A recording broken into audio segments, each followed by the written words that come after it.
সবাইকে শুভ সকাল। সবাই কেমন আছো? আশা করছি সবাই খুব ভালো আছো, সুস্থ আছো। আর আজকে আমি ছেলেকে দিয়ে এই বাড়িতে সবে ঢুকলাম।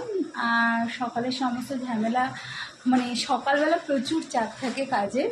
তো সকালবেলা ওর জন্য কোনোদিনই মানে যেদিন পিকুর স্কুল থাকে না সেদিন তোমাদের সাথে কথা বলতে পারি, আর যেদিন থাকে সেদিন একদমই কথা হয় না।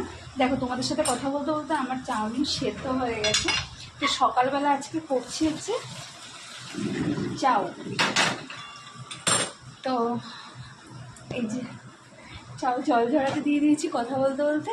আজকে সকালবেলা খেতে ইচ্ছা করো, ভাত না একদমই খেতে ইচ্ছা করে না সকালবেলা, কিন্তু এক একদিন আছে একদম কি বলবো, করতেই হয়, তার জন্য করি। তো আজকে সকালবেলা চাউমিন করব। তো নেক্সট ভিডিওগুলো তোমরা দেখতে থাকো, আশা করছি সারাটা দিন তোমাদের সাথে ভালোই কাটাবো।